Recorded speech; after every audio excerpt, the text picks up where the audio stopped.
The tragic end of Ruth Otabor, a damning indictment of Dangote's reckless operations and Nigeria's impotent governance. A life cut short, amid corporate impunity. On August 31, 2025, Nigeria mourned the untimely death of Ruth Otabor, a 22-year-old recent graduate of Auchi Polytechnic in Edo State. Ruth, the younger sister of Big Brother Naija Season 7 winner Ijeoma, Phyna Otabor, succumbed to complications from severe injuries sustained in a horrific road accident on August 13, 2025, just 6 days after her graduation.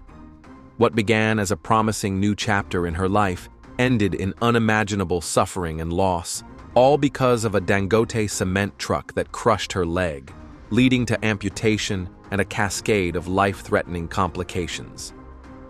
Phyna, in a heart-wrenching announcement via her Instagram, shared a statement from the family's solicitors, Echo Solicitors and Advocates, confirming Ruth's passing at 6:30 a.m. The family pleaded for privacy to grieve, but Nigeria and indeed the world cannot afford to look away. This tragedy is not isolated. It is the latest in a horrifying litany of fatalities linked to Dangote Group's fleet, where hundreds of innocent Nigerians have perished due to preventable recklessness.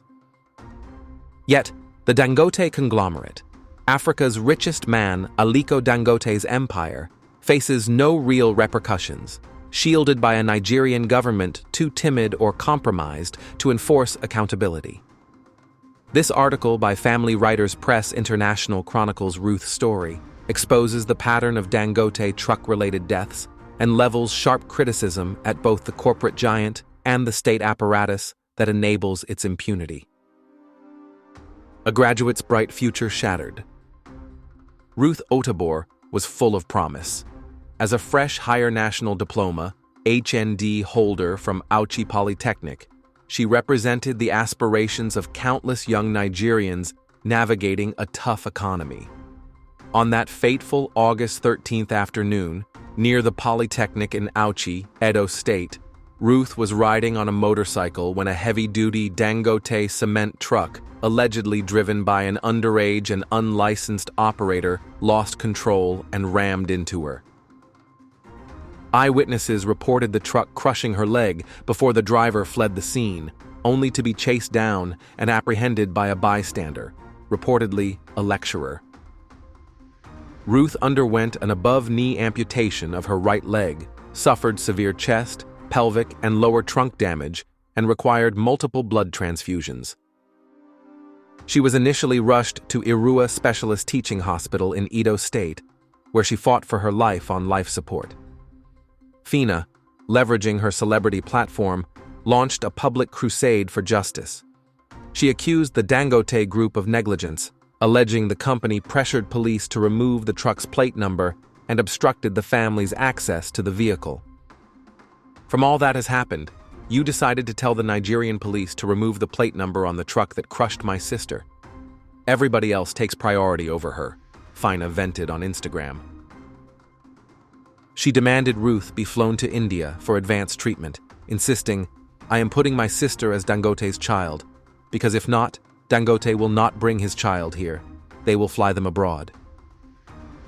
Despite initial pledges from Dangote officials to provide full support, including comprehensive medical care and appropriate compensation in line with their welfare policy, Phyna later claimed the company reneged, with representatives ghosting her messages as Ruth remained unconscious for days.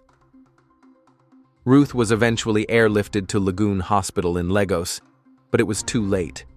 Today, August 31st, after weeks of battling on a ventilator, she passed away, leaving behind a grieving family, including Phyna and Ruth's 2 young children. The outpouring of grief was immediate.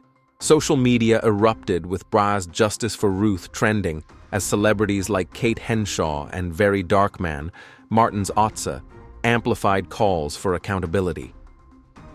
The National Association of Polytechnic Students, NAPS, threatened nationwide protests, demanding not just medical support but systemic reforms, including pedestrian bridges near schools and funding for Federal Road Safety Corps, FRSC enforcement. Apostle Johnson Solomon of Omega Fire Ministries, whose church is near the accident site, decried the incident as avoidable, blaming untrained, overworked, and drug-influenced drivers. Yet even in death, Ruth's story highlights a deeper malaise: the Dangote Group's pattern of evading true responsibility. A trail of death, hundreds lost to Dangote trucks.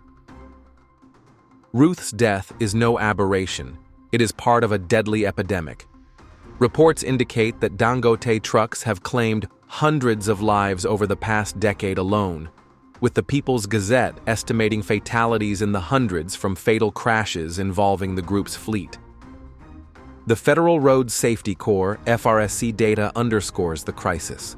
In 2024, articulated vehicles like trucks were involved in 12.4% of 10,026 crashes, despite being a fraction of road traffic, contributing to 4,663 fatalities nationwide. Dangote's 10,000-plus truck fleet, set to expand with 4,000 vehicles by 2026, dominates logistics for cement, sugar, and now petroleum, traversing Nigeria's notoriously poor roads. Family Writers Press International.